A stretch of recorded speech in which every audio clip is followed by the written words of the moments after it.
And good evening, everyone. Welcome on board. So tonight, this is our fourth webinar talking about the Brooklyn Marine Terminal.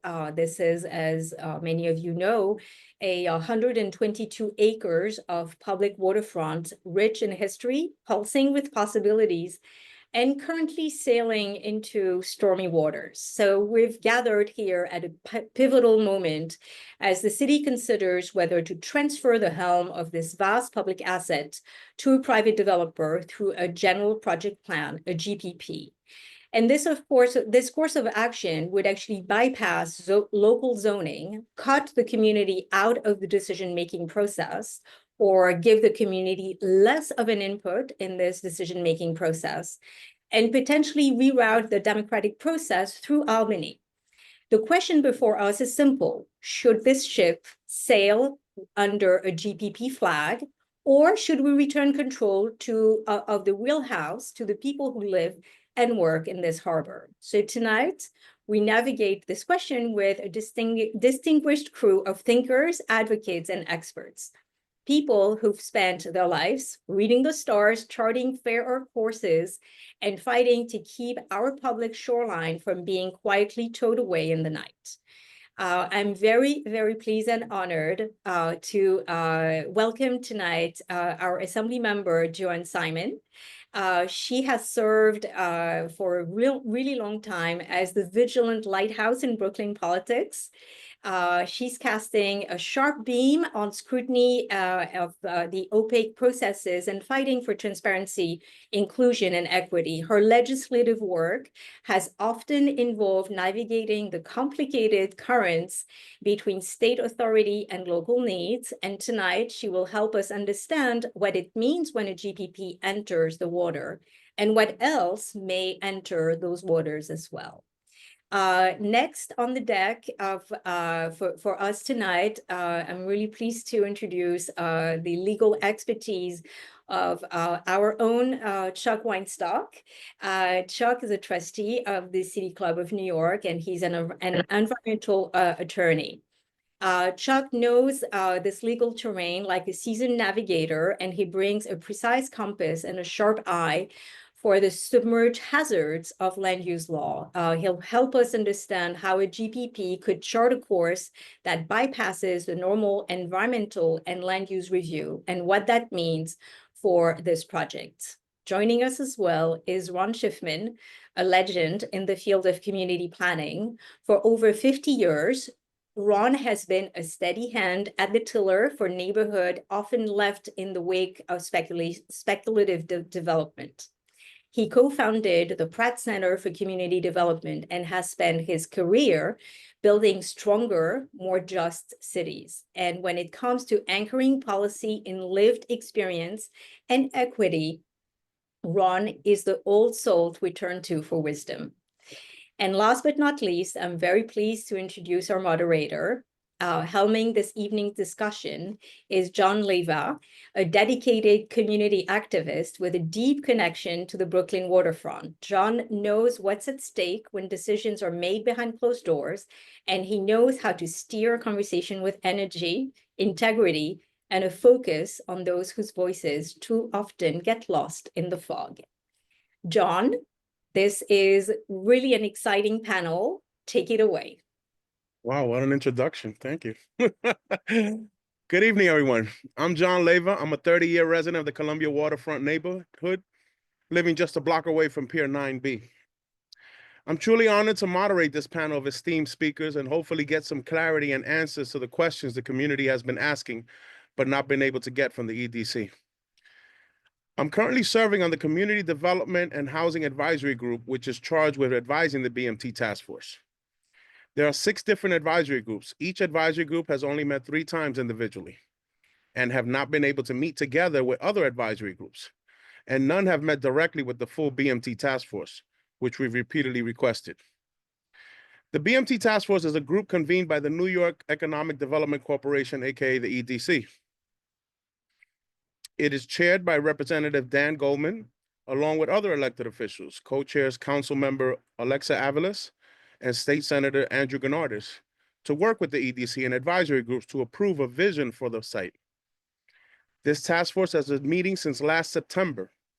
The members were handpicked with no transparency, and there have been issues with the selection process, like the fact that there are no residents or groups directly representing the Columbia Waterfront neighborhood. We submitted names of local experts, but they were all flatly rejected with no reason given.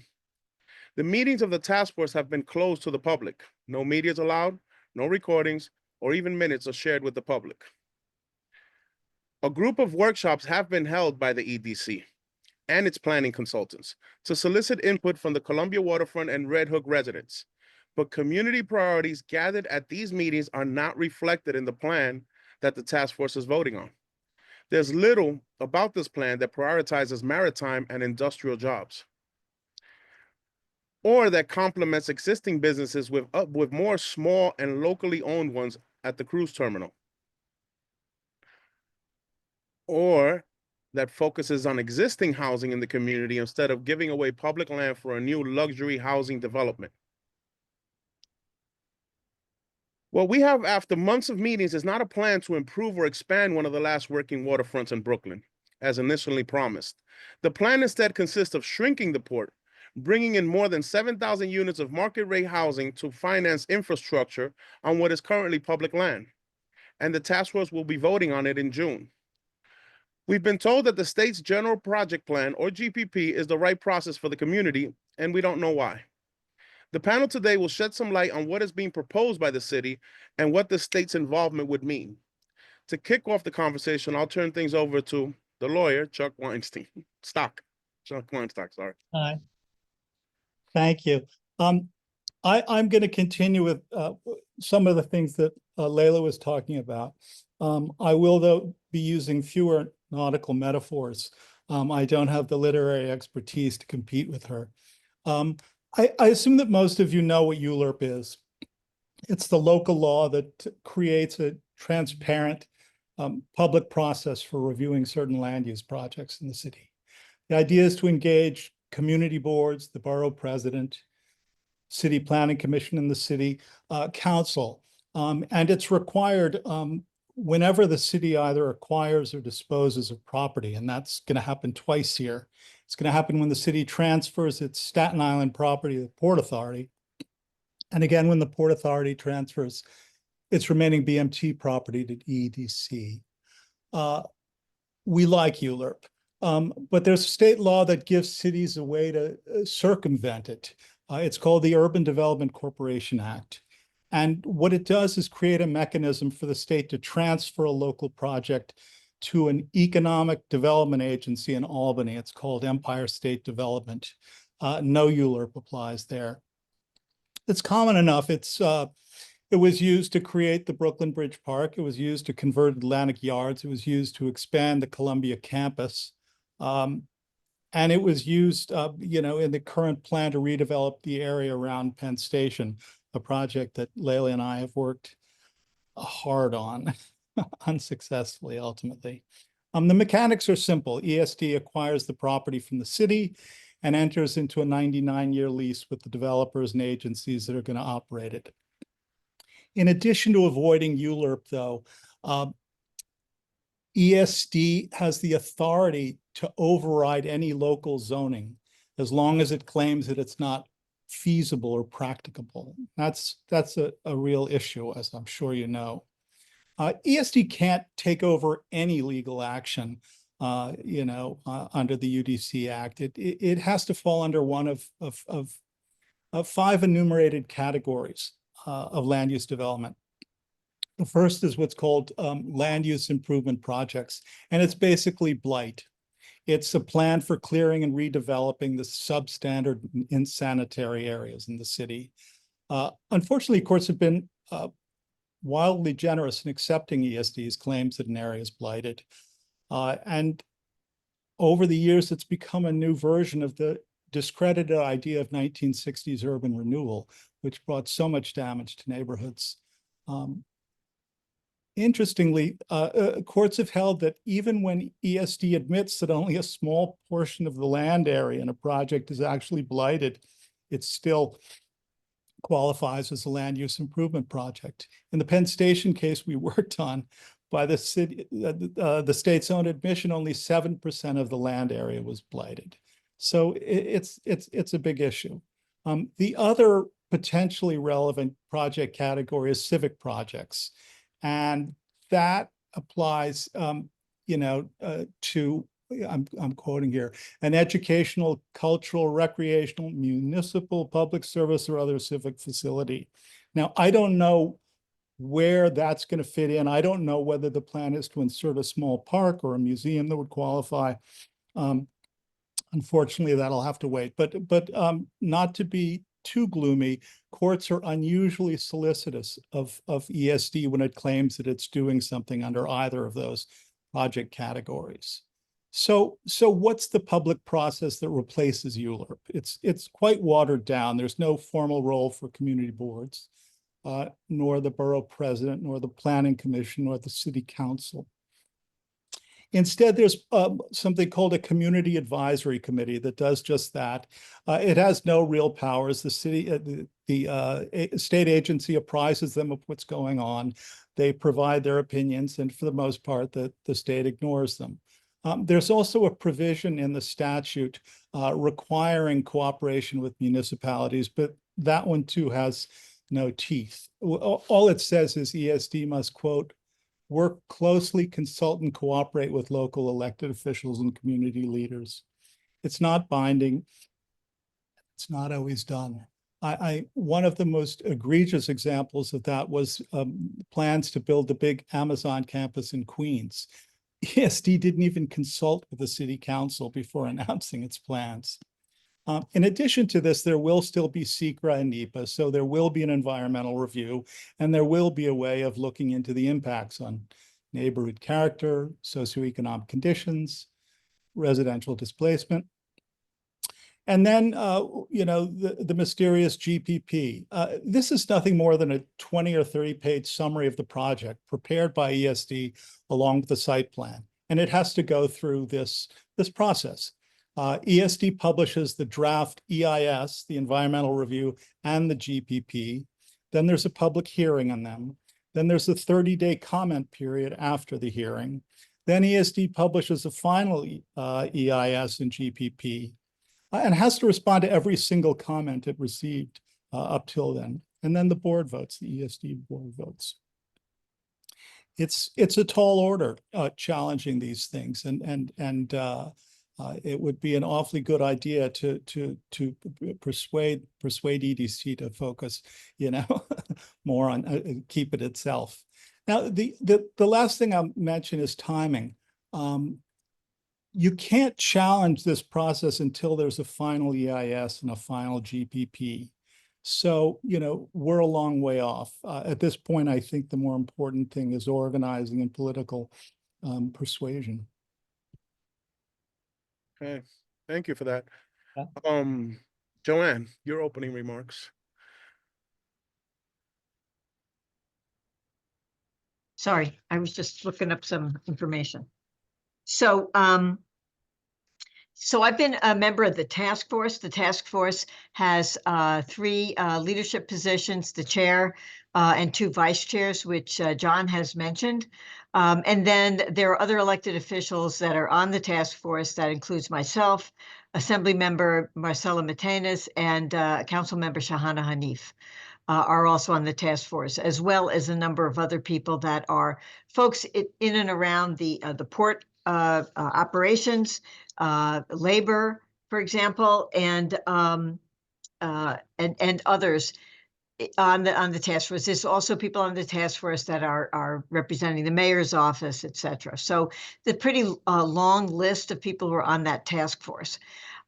So the question is, one of the things and we'll talk about it further, the task force's role is to approve what it is that would go into the environmental review and the GPP, right? So the GPP isn't going to be created by the task force. They are talking about their plan for the site. We're asking lots of questions about that. We're asking about, expertise in the development of that.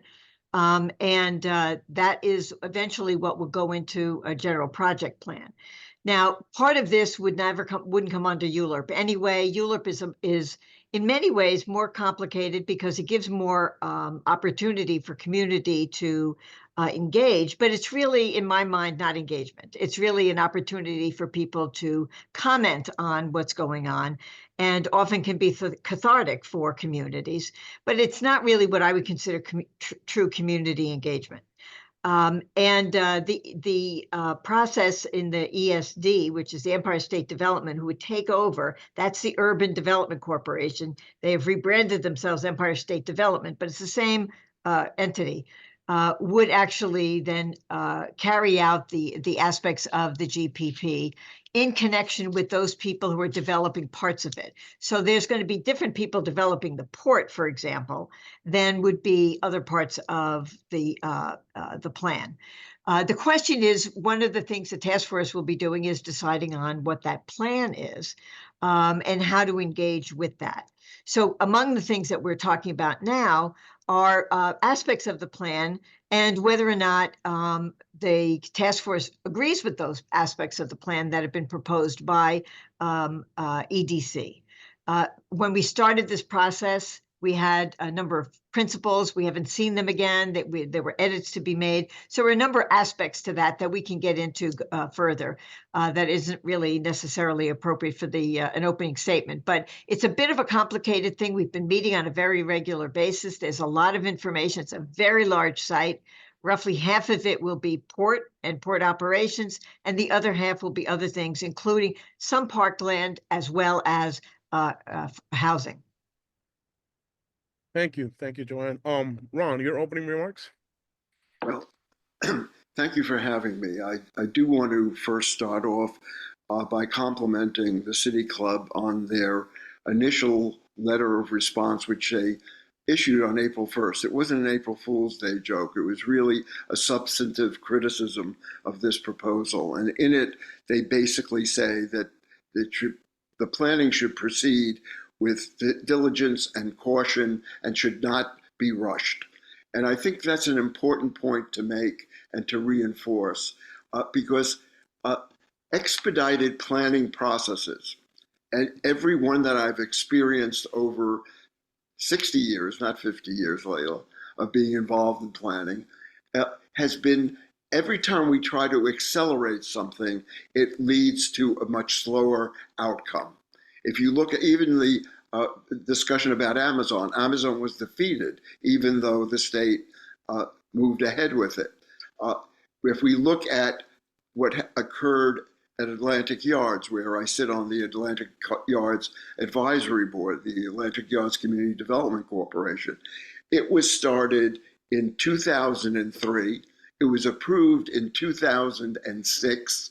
And as of 2025, less than 50% or just 50% of the housing units have been produced. Take a look at what happened in nearby along the Gowanus Canal, where the city in 2016 started and got approval, I believe it was 2016, for a rezoning effort there that took place as part of a very concerted and engaged community planning process. And if you take a look at it, it was approved then in 2021, I believe, or 2023. I don't have my notes in front of me that I could see it, but 8,000 units will be ready for occupancy by the end of this year. So it's double the amount because they went slower, they were more deliberative, but they planned and they took into their planning process all of the various different ramifications that led to the development of the plan. The improvement of issues like the large concentration of low-income housing that's there, of public housing that's there, the need to maintain certain areas for industrial purposes, the role of cleaning up the canal itself. So all of those things came into play, and they looked at all of these interlocking factors, and they came up with a plan. Not everybody was satisfied, but it achieved its ultimate goal of really an expedited process with far more affordable housing units than we've seen at Atlantic Yards. When we're talking about this project, it's 122 acres. It runs from Red Hook along the Columbia Street waterfront, adjoining 2 or 3 other communities, primarily Carroll Gardens. And what happens in one part of the project will impact what happens in another. It has to be looked at as a whole. And the idea of dividing it, predetermining that it's going to have 3 different areas, predetermining that there has to be housing. And why do they predetermine housing? Because they believe they need income to be derived from the development of the housing in order to pay for the infrastructure. Well, quite frankly, if you have infrastructure, that should be a public investment. It shouldn't come on the backs of housing that you're building. If you're going to use housing as a means of subsidizing the economic development and the port development and the retention of the industry in the area, that housing, by its very nature, will be luxury housing, something we don't need. What New York City needs, by the way, is we need low and moderate income housing, not necessarily affordable housing. Truly affordable housing is low and moderate income housing. We need housing that for families, not for individuals or seniors only. And what we see when we are achieving the affordable route in what is primarily luxury development is we see an overconcentration of small units. So we'll not be seeing the needs that we really are looking at here. So I think we have to be very careful when we talk about an expedited process. The other part of it is that when it goes to ESD, which, by the way, just a historical point, was the Urban Development Corporation was started in the wake of the assassination of Martin Luther King. And it was dedicated, and the reason it was given the powers to override local government was to achieve low and moderate income housing in areas that resisted it, especially some of the suburban communities. It never did that. They use that power now more to displace low and moderate income families than they do to build affordable, truly affordable housing. The other thing is that this plan, no matter how fast you develop it, is going to take place over a 20 to 30 year period. It's going to involve a variety of points in time that the plan or the general project plan will be amended. To pick the Atlantic Yards situation, it was amended in 2009, it was amended in 2014, it was amended in 2015, and again in 2019. And each of those amendments was done in a way where transparency was hard to see. It really was not transparent. You learned about it after the fact. So we really have to take a look at the whole issue of transparency and accountability and make sure that what we're doing here is that we require the public disclosures at the point in time where you can really engage the community in the process. And engagement in the community is not only just to hear their voices, as I think Joanne made a very important point about ULURP. What we really mean by true engagement is to learn from what the community knows. The knowledge that people like John Leyva have of that community, like people who live in public housing in Red Hook, like the folks who did the redevelopment along the Red Hook waterfront, the O'Connell family and others. All of those inputs are critical to getting a greater and better understanding. And until we have a true and in-depth understanding, we should not be rushing to judgment about what should take place here. The City of New York has a 197A process. Red Hook has one of the first 197A plans. I happen to have been involved in it in 1990. And I think it's important that that plan be part of it. The city has a maritime plan and a variety of other plans, and we have to make sure that all of those are woven together to create the kind of plan that will make this truly a success. And we should not rush to adopting a plan that is really predetermined by a few individuals sitting in an office. I'll stop there. Ron, thank you so much. Ron, can you actually explain for our audience what a 197A is? I'm not sure that everybody is familiar with this. My apologies. I should not have said that. A 197A plan is a part of the charter that allows communities, the people who live there themselves, or even the community boards, to generate a plan that they want a community to follow. Community Board 6 initiated a plan around 1990, and the folks in Red Hook said, we really don't know what planning is about, and we really are concerned about that plan. So folks like Eddie Batista and myself met with the residents of public housing, and there was really a substantive engagement of both the community board itself and the residents of Red Hook that led to a plan for that community. That process took a while, but it really, I think, solidified some of the benefits that have grown over the years. So right now, I think what we need to do is stop this process, rethink it, and make sure that it engages all of the parties in a substantive way, not just to fulfill the guidelines that have been given by EDC at this point in time.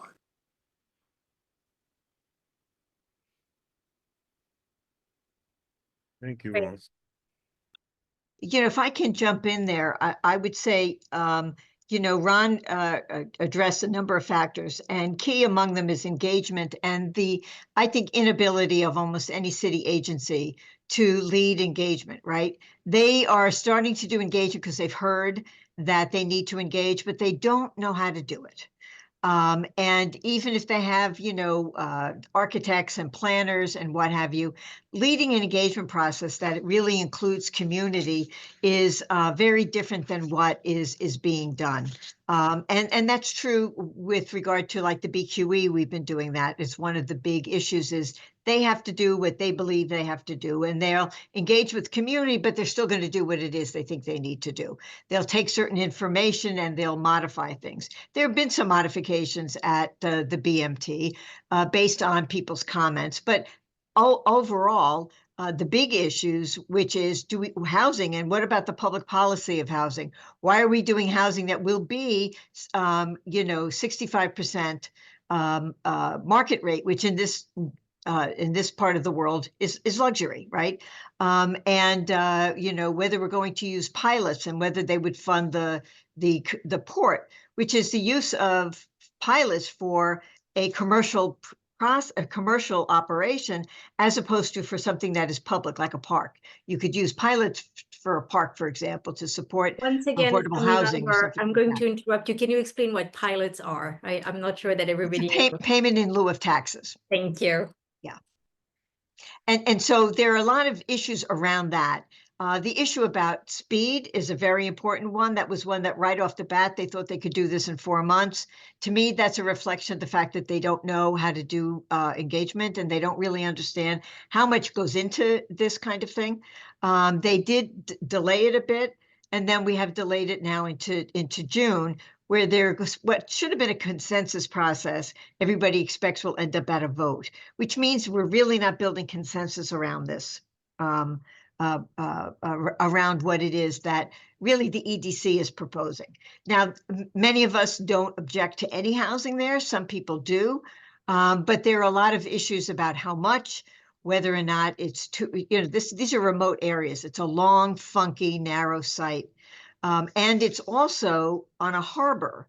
And so, for example, one issue I have raised is, why are we overbuilding this site with things that are essentially fighting the last war?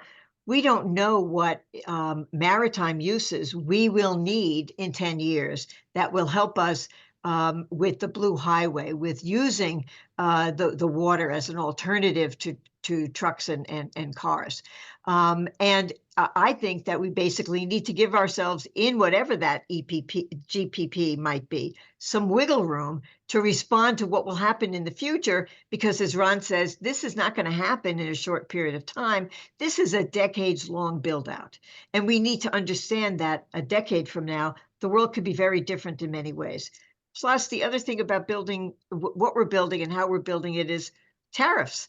What is going to be the situation that will enable us to do that? And for how much money? Nobody really knows that information yet. So there are a lot of things that we really haven't done, and we haven't gotten from them what I consider to be adequate transportation planning.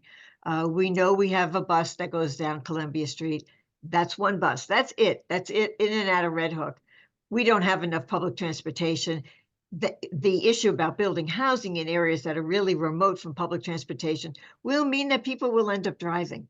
And if they're not driving their own cars, they're taking an Uber. So this is all a big concern that we need to really adequately address, and that hasn't been done at this juncture.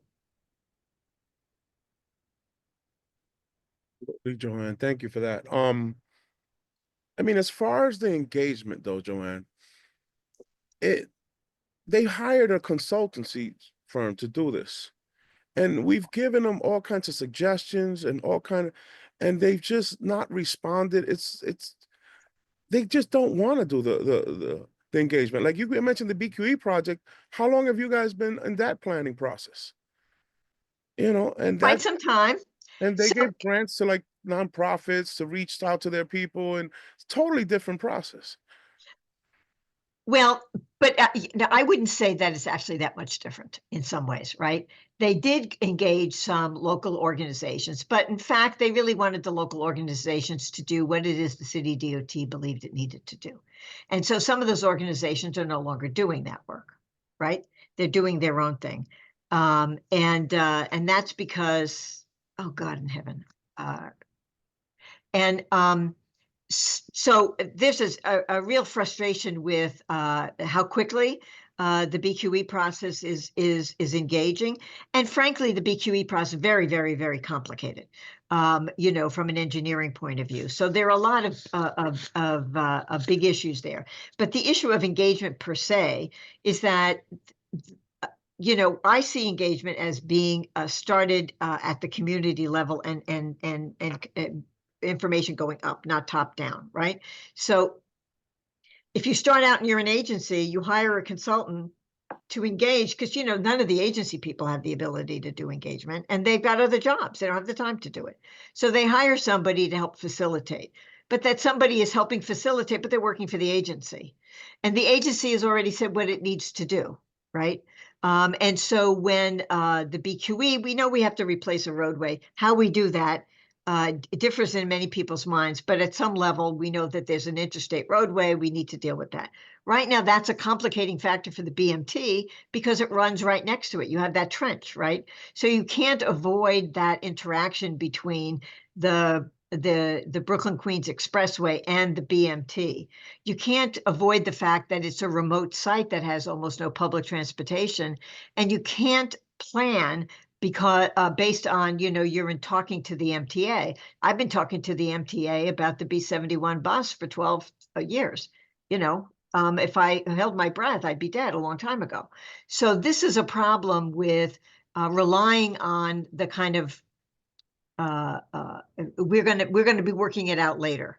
So one of the things, and I've raised this before, is that they're looking at doing some of the detailed transportation planning, the traffic and transportation data gathering in the EIS. Well, you should be doing that before the EIS so that you have information to put into the EIS to assess those impacts, because the EIS essentially is a second kicking of the tires after you've already vetted that information.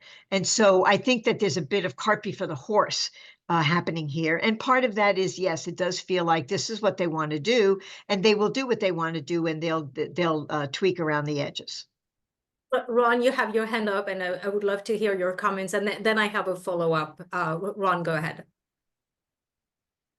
Oh, you're on mute, Ron. I wanted to sort of touch on another issue which would arise if there were truly community engagement. And that is the factor that a lot of the residents that live in Red Hook, and particularly in Red Hook houses and in other places, are subject to enormous climate change activity. What happens if we have another Superstorm Sandy? And what happens if we have it 10 years from now, when the sea level will be considerably higher than it was 10 years ago when we experienced the one we had there? The one that hit Red Hook in Superstorm Sandy was 14 feet high. Yeah. 14 feet. What is the platform here? It's 14 feet or 15 feet. It's not high enough to protect the inlands, the uplands behind the wall. And when we were dealing with a plan that, as it's been constructed to date, what it'll do is it will favor the luxury housing it's being built, not the Red Hook houses or the working class houses that exist surrounding the public housing in other communities. So the disparities here, it's also an issue that your Waterfront committee at the City Club has raised, I think is a really important one, that we shouldn't be moving ahead until there's a resiliency plan. There is, like they are Klaus talking Steger. resiliency. What? They have presented a lot on resiliency, and it's not bad, but It's they not haven't there. separated a plan, You right? can't do a resiliency plan for 122 acres. You have to do it for the whole peninsula. You have to do it for Yes. all of Red Hook. You have to do it for the waterfront. And by isolating only this particular area, then what they're doing is they're protecting these residents and ignoring many of the existing residents and some of the adjoining communities.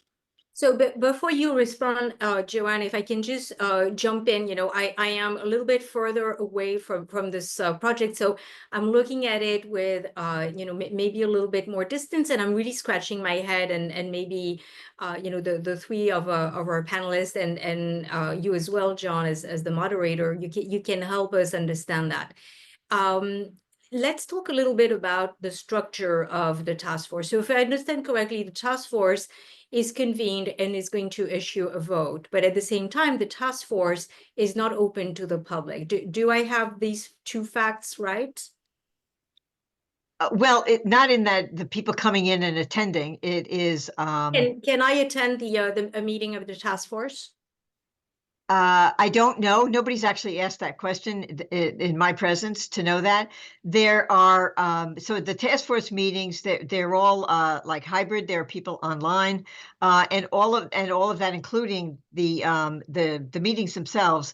The recordings of that are on the EDC website, so you could go back and view that. Okay, Not the so task force meetings. Yes, they are.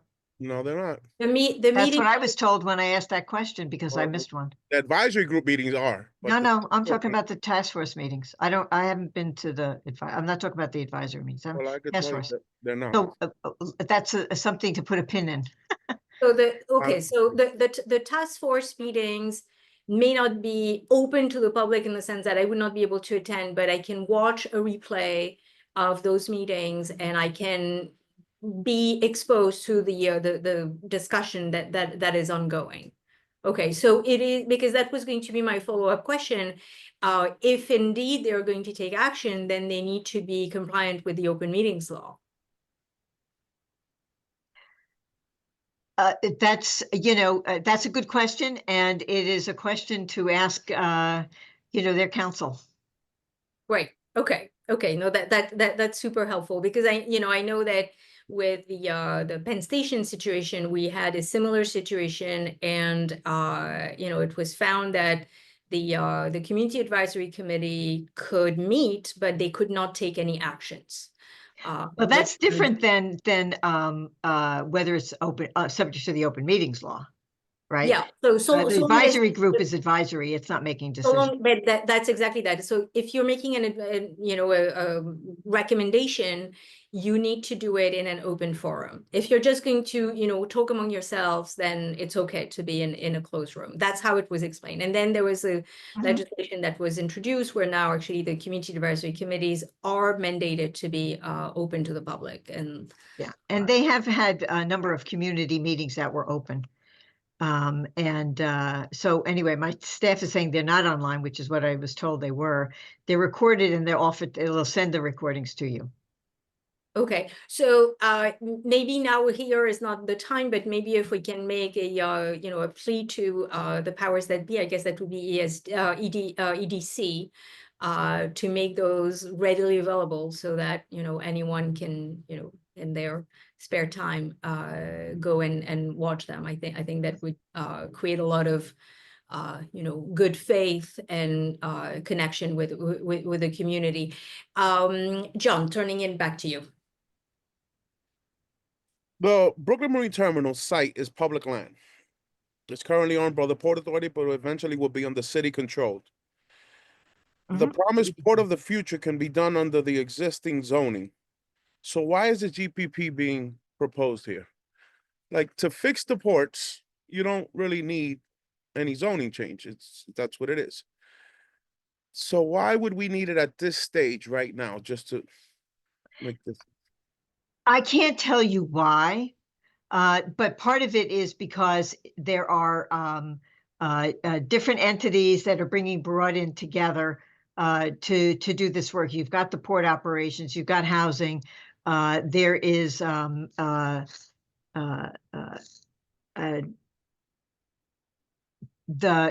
housing in different places. There's public park space. So I think that they wanted to put it in. First of all, ULURP doesn't get you that much, right?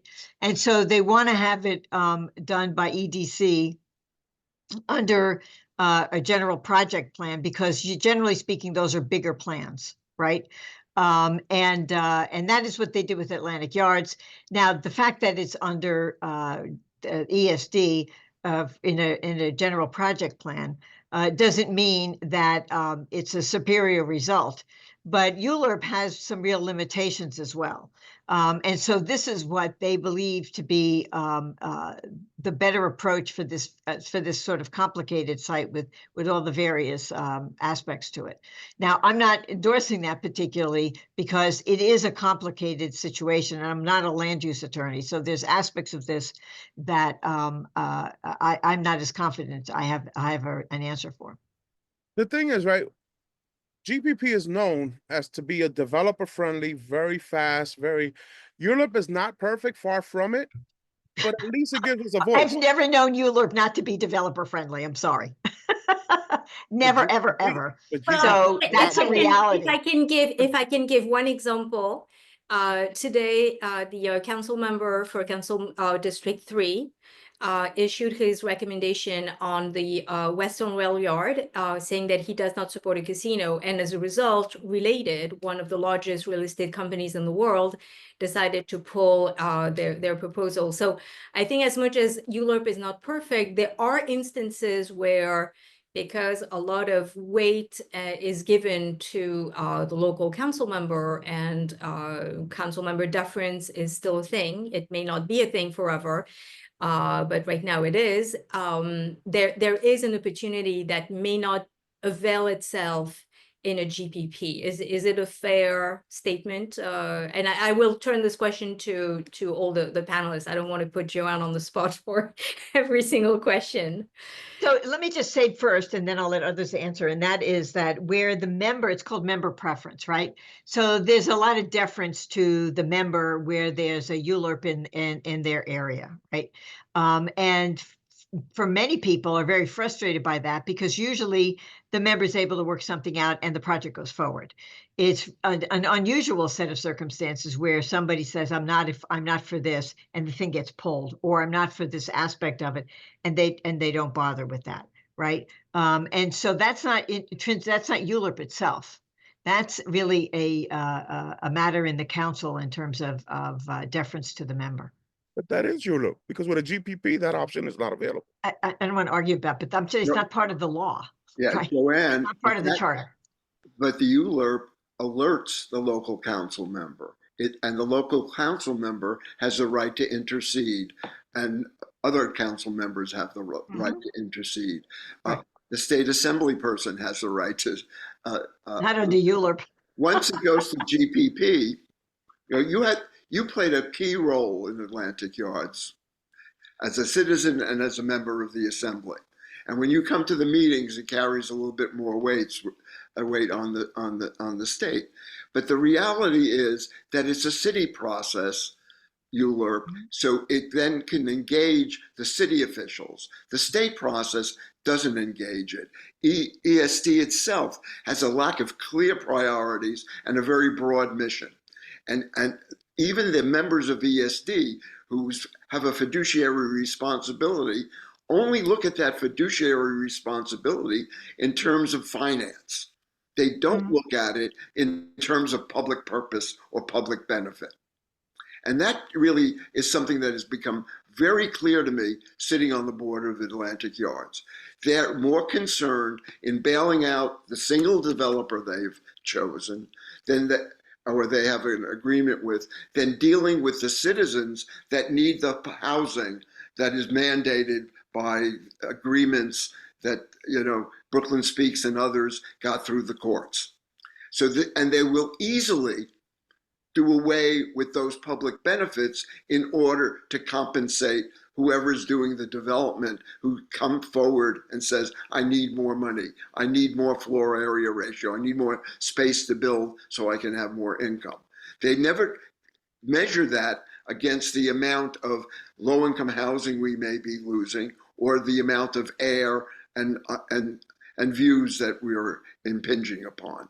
So by moving it to the state, and it will be controlled by EDC, but in a way that it won't have to be accountable to the local political world. And I think that's wrong. It would be one thing if the planning process were well coordinated and well maintained by an agency that transcended more than just one locality. I believe in regional planning, which is really important. You have to excuse me, but 4 deer just walked by our outside. Do they have a view on the GPP? They have no entry permit.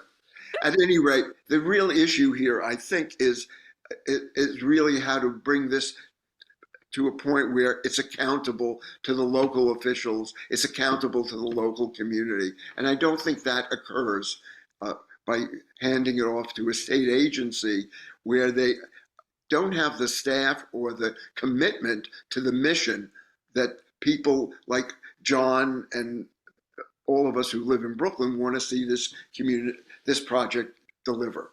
It means local jobs and things of that sort. There's one question, though, in the question and answer about the recent tragedy of the Mexican ship, because it addresses something that Joanne said before. Where will that ship be repaired? Where will we begin to develop the security mechanisms and be able to police and operate and maintain all the shipping that we want to put into our new Blue Highway? Be they ferry boats or a visiting Mexican ship. We won't have that capacity here if we eliminate the waterfront capabilities and manufacturing capabilities. So maybe if we can pivot a little bit, I see that there's a lot of questions in the Q&A. By the way, I want to acknowledge that we have almost 120 attendees at the moment. So we want to thank you all for your robust interest in this issue.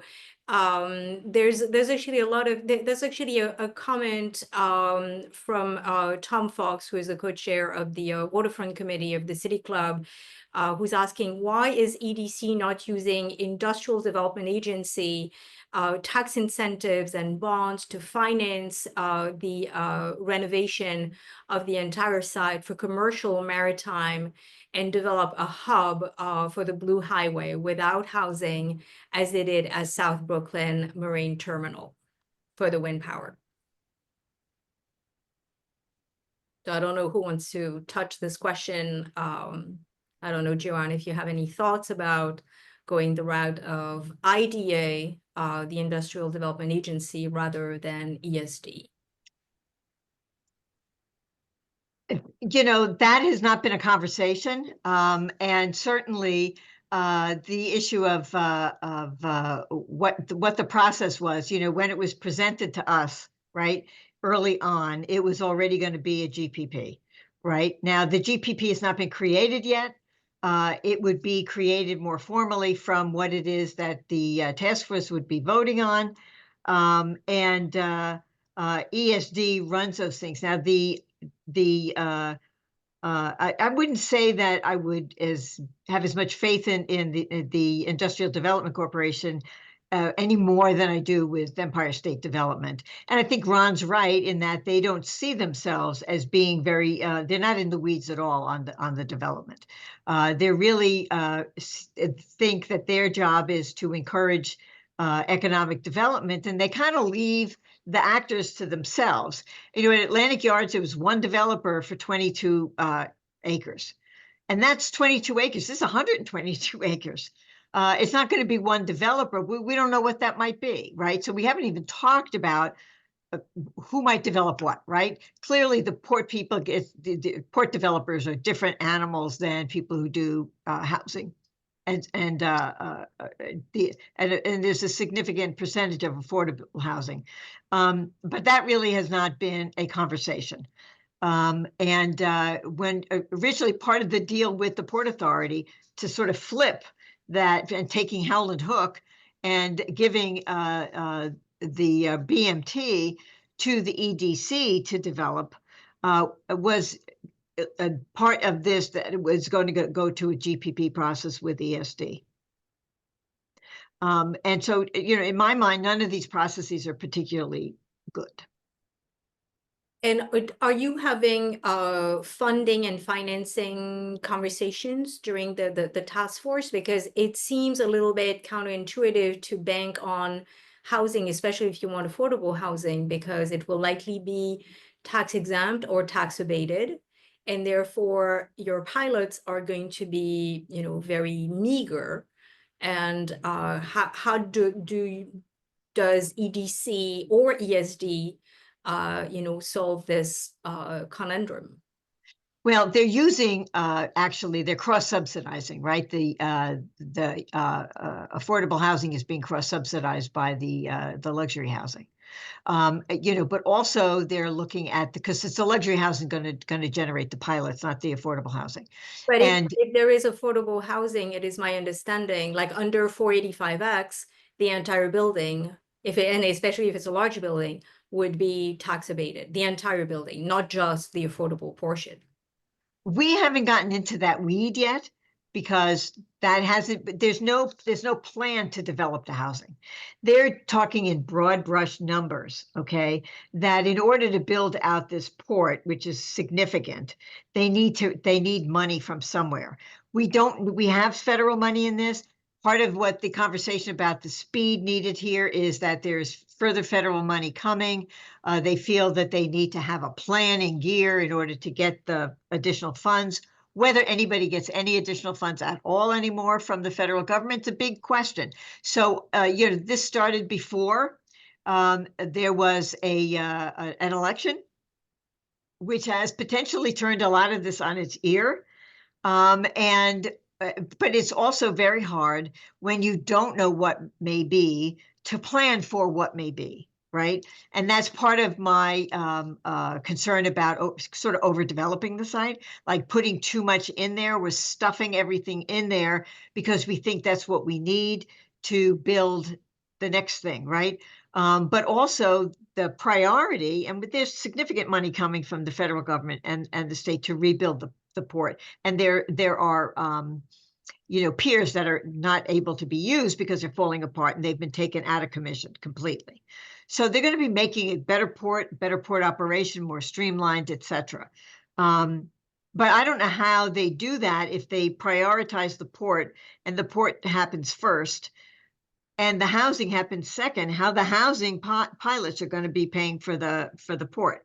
So to me, there's a certain amount of cart before the horseness about a number of things. So I wish I had an answer for you, but I don't, because I'm not quite sure I understand how it is they anticipate pulling that off. Can I just ask a question? Is the task force doing different financial models based on different bulks the housing you've imagined? I'm sorry, could you ask that question again? Sure. The question is whether the task force is modeling different versions of this residential plan. You know, to be reductive, 50 stories, 25 stories, 10.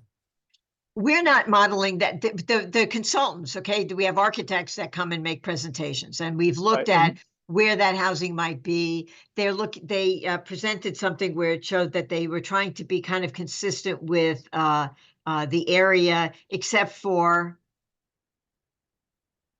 right back there, I see in the background, there's a very tall building there. So they're also saying that they're looking at context in terms of what's across Columbia Street, but they're also looking at context in terms of the one taller building in Brooklyn Bridge Park, which really, in my mind, is not context for anything. But that's a very common thing that anybody looking to build will do, right? They'll take the next tallest thing saying, see, they got that, right? And then they will tell you it's not a precedent, but they all use it as a precedent. Right, to advance their argument. I think that the biggest issues that we have is that right now, for a number of us who are much more familiar with these planning processes, it doesn't seem to be terribly feasible in some ways. And I point again to the traffic impacts, right? If you are putting a spine road, you do need to get from the top of the site, the north part of the site, to the southern part of the site. How do you get there? Well, you can't do it on Columbia Street. Do you run a road down the site, which they have put forward? But they also think that's going to be trucks. And then we know there's no enforcement of anything in New York City, kind of thing. So part of that is, you know, you're planning in a bit of what's the word? Very aspirational that you think New York City will actually enforce any traffic laws. We have trucks throughout that area all the time, and they're illegal to be there in the first place. So we know that there's no enforcement. And so a number of us have been concerned about that issue. So I'm not telling any tales out of school here. I've raised this issue numerous times. And I think that is part of what I think is problematic with the sort of planning process, because I think the planners are looking at this in the context of what EDC thinks it can develop. And remember, EDC is a development corporation, right? That's their goal. Their goal isn't necessarily to engage the public for anything. They're a development agency, and they very much see themselves that way. But their goal is to develop, create jobs, and create an environment that benefits the public in the city of New York, and that would benefit the residents of Red Hook and Carroll Gardens and all of Brooklyn. And that's not part of what's happening here. I think a good example that I'd like to draw from, where you can actually change the plan, was what Uprose was able to do in Sunset Park, where they fought against the expansion of the original industry city because they had another concept. And they had a concept called the Green Resilient Industrial District. And this emanated from the community, working with some of the manufacturers in the area. How do we retain the manufacturing there? How do we readapt that manufacturing area in such a way that it could begin to produce the products that are necessary for a resilient community to emerge? Whether it's building the solar collectors, whether it's looking at different ways of retrofitting buildings, I don't know, but they really beginning through the grid project, and the city finally yielded to that, and EDC is working with the residents there to implement that program. Why can't we begin to look at this not with a predetermined set that we need housing here, but maybe we need to retain the industrial base that's there. Maybe we really need to plan it without a set of givens, but really engage everybody around in the community, the people who've redeveloped Red Hook, the people who from Sunset Park, the local industrial groups, the employment training groups, and ask them, what would you really do if you had a blank slate? Not if you were just implementing the plan that was put forward by the EDC here. Yeah, no, I don't disagree. There's a comment / question in the Q&A that is also interesting, and that ties to what Ron is saying. Is it actually the responsibility of this particular community to be leveraged to provide this infrastructure that in the end, is decrepit to no fault of their own, but simply because the Port Authority has not kept up with the maintenance? And I think that this is a broader question than just the Brooklyn Marine Terminal. The same applies to Penn Station. The same applies to the NYCHA development in Chelsea. Is it actually the mandate and the responsibility of the valuable land that happens to be under these decrepit projects to actually be leveraged at the expense of the community? Well, listen, I'm not sure there's an answer to that question except for no. And that, I don't think it should, but I think that's what the development corporations think their job is, right? And I think that this is a somewhat crabbed notion of what it is that we can do, which is where I talk about, the cart before the horse. They have a preconceived idea based on what they think it will cost to develop a port. Many of us have said that this should be more industrial, more commercial, more maritime. But this is we have a housing shortage, right? So if we get one lecture, we get this lecture constantly, that there's a housing shortage. But the shortage is really affordability. Also, it's something I keep talking about is, these, studios and 1 bedrooms, people are leaving. You have another child, you're gone, right? So they need to be building 2 and 3 bedroom apartments, right? That's what will actually serve New Yorkers.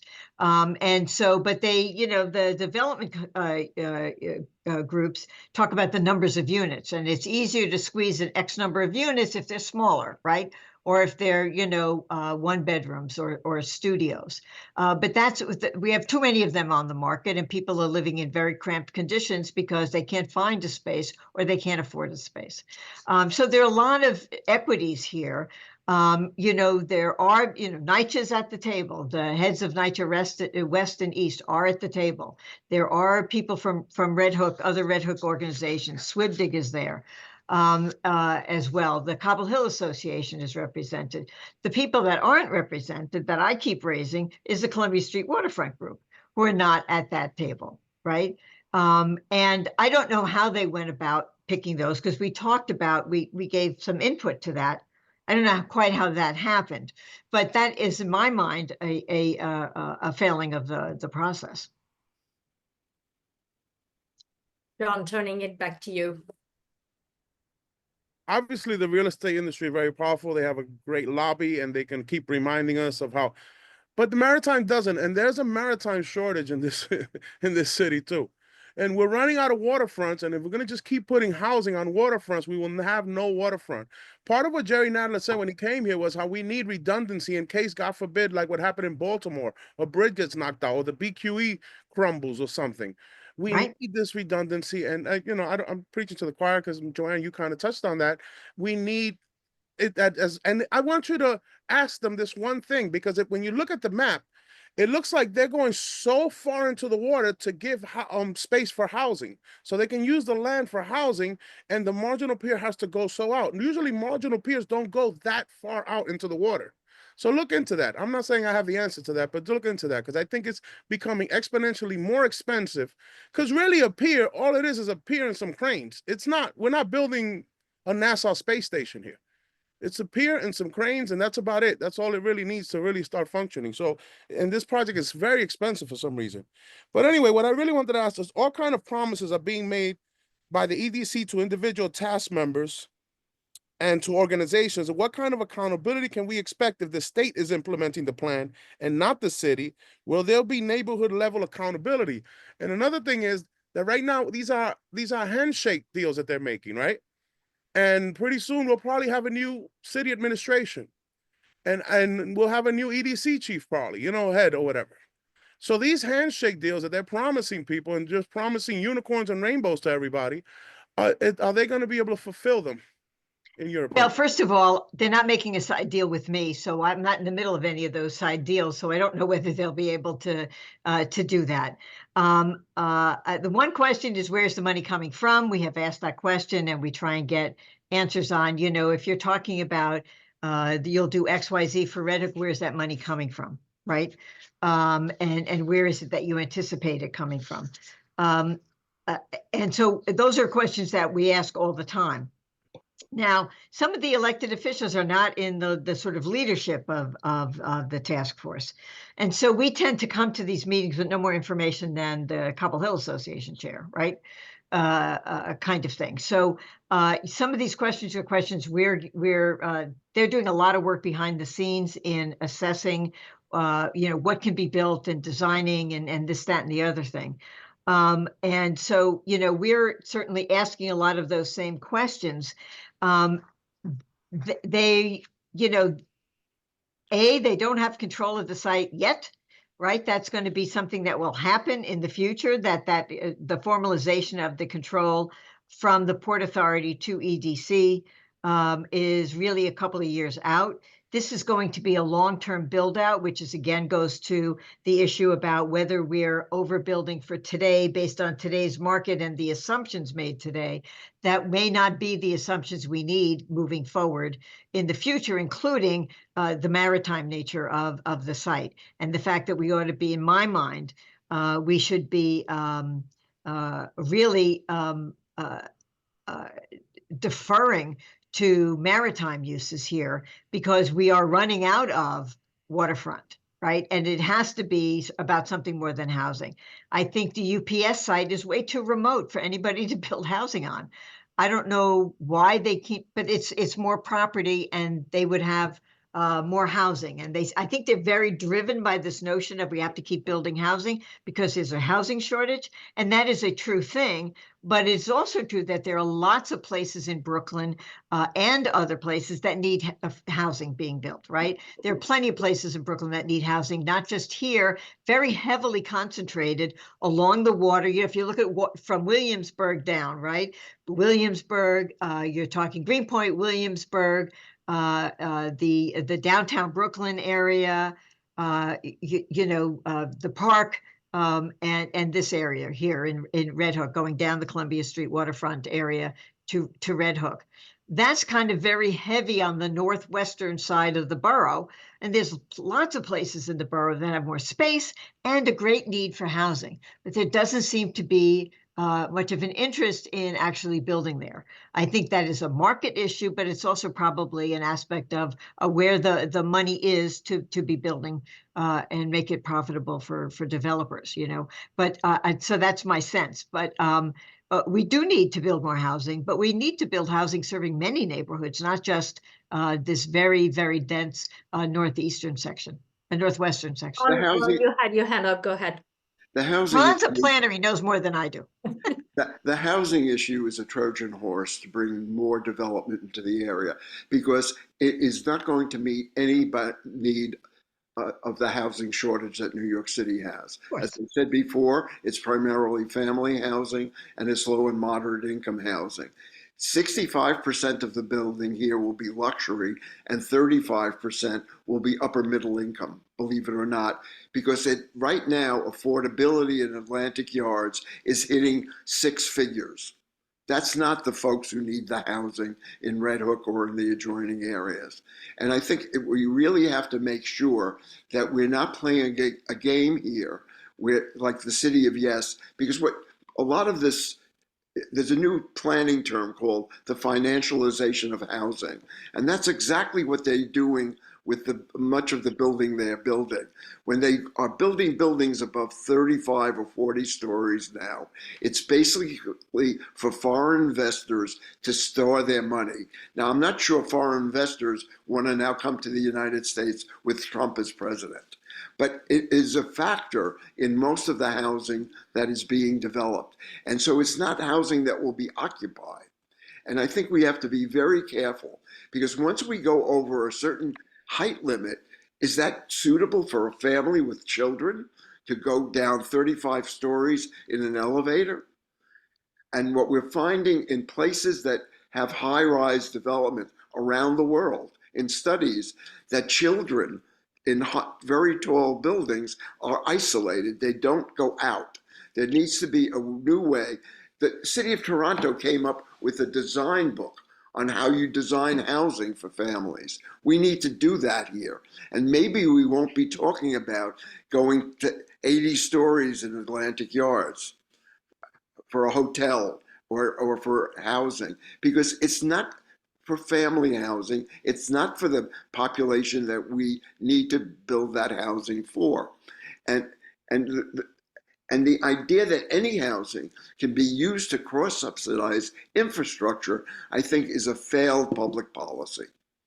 We could find ways of using bond money. We could find ways of using the taxation that we no longer for the stock transfer tax money to guarantee bonding for infrastructure that will generate jobs and generate the economy. And we just can't use housing to do that.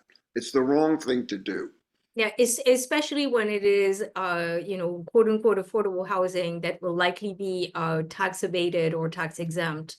And, these buildings, I mean, we know these buildings, they're all over. And, whether it is, the 421A or others, they actually don't produce their share of tax revenue, which is a big problem because, they do bring, additional residents who need services, so you have to pick up the slack on, all the services, additional sanitation, your garbage truck and whatnot. If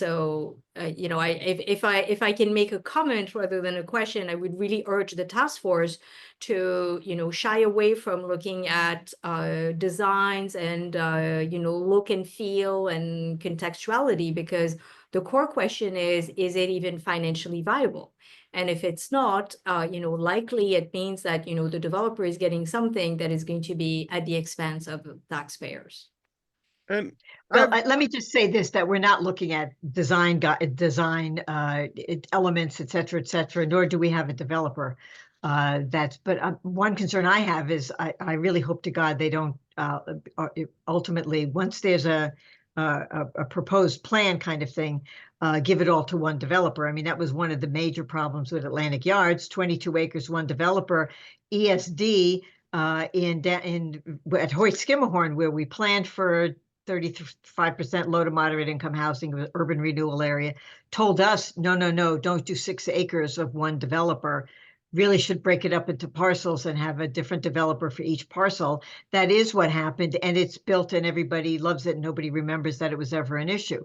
But the reality is they didn't take their own lesson when they did Atlantic Yards, which we brought to their attention many, many, many times, as well as the levels of affordability, which weren't. The community raised these issues, right, throughout the process, throughout the environmental impact statement process. But, they go through the motions of an EIS, and if they can't mitigate it, then they say, well, if we don't do this, then the project won't happen. And so it doesn't matter that it's unmitigatable. So it's altogether very frustrating, and none of these processes are particularly helpful in my mind. According to public records, Related has already lobbied City Hall. It's already public record, particularly about Red Hook developments. But anyway, a win-win-win situation. You're always lobbying them about something. Well, it's specifically Red Hook development. Yeah. A win-win-win situation here that many people in the community have said is 1 block away on the other side of where I live here is the BQE. Cover it up. You have 10 to 12 blocks there to build.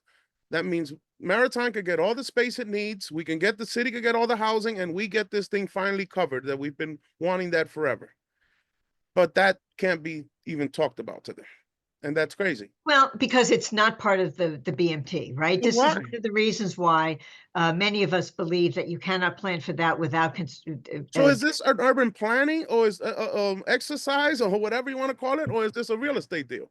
Because that's what it seems like. If we can't involve the BQE where all the trucks are going to go, then what are we talking about? So, John, for 30 years, I've been saying that New York does not do planning.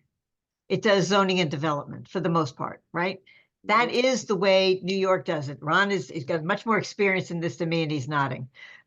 So there really isn't good urban planning done in New York City as a planning thing. When in planning, what you do is you engage, you figure out what it is that is wanted, and you zone to do what is needed. You don't zone first and then give somebody an envelope and say build a building or a couple of buildings or whatever, right? Make It a doesn't mean that proposal. we can't do good planning. It Yeah. doesn't mean we can't do good planning, and I think No, it doesn't. that's got to be our objectives, and that's what you see, the City Club and other groups really fighting for. And I just don't think we should give up on that. I'm not suggesting we should, but I haven't seen an administration yet that was willing to do planning. Well, there've been some Really? plans. Well, it's as we, I want to look at the clock. I see that we still have a super robust participation, but I want to be mindful of everybody. So, I think maybe we can take those as closing statements as we're getting towards the end. I really am very, very appreciative to all the panelists for joining us tonight. Joanne, thank you for accepting our invitation. Thank you for responding to all this peppering of questions coming your way as an assembly member and a member of the task force.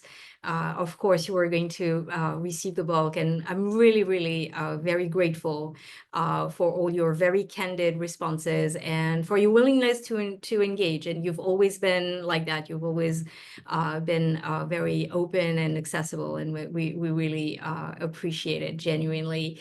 As we wrap this evening, I want to remind everybody that it is an election year. We have a mayoral election. These elections matter.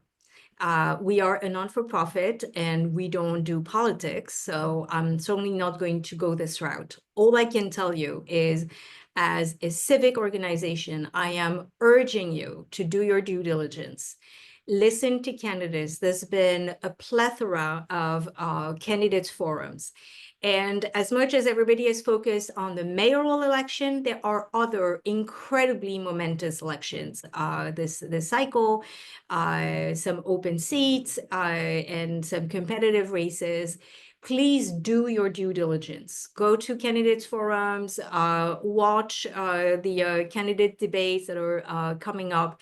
This is really important. As Joanne and Ron and Chuck and John have said, the process is not perfect, but whoever we elect may have the opportunity to make it better. And, certainly, the City Club believe in, remaining eternally hopeful. So with all of that said, I really want to extend huge, big thanks to Juan Rivera, the chair of the program committee for the City Club, as well as Beth Bingham, who have been true stewards of this effort. This event would not have happened without them, and they've been absolutely tirelessly working behind the scenes to help this conversation proceed, and I'm very grateful for their work. As we're about to disembark, I want to remind everyone that the City Club is a non-for-profit organization. We rely entirely on contributions from you. We're not affiliated with any special interest. We are fiercely independent. Our budget is microscopic, and we kind of like it this way, but at the same time, we really, really need to count on your support. If you can extend a contribution, it is fully tax deductible. There's no too small contribution. There's also no too big contribution, so long as you don't expect anything in return, because that's not how we roll. I am really very, very grateful for all the attention, all the support. It is wonderful to see that on a beautiful evening, you're choosing to be with us tonight. The sun has not yet set.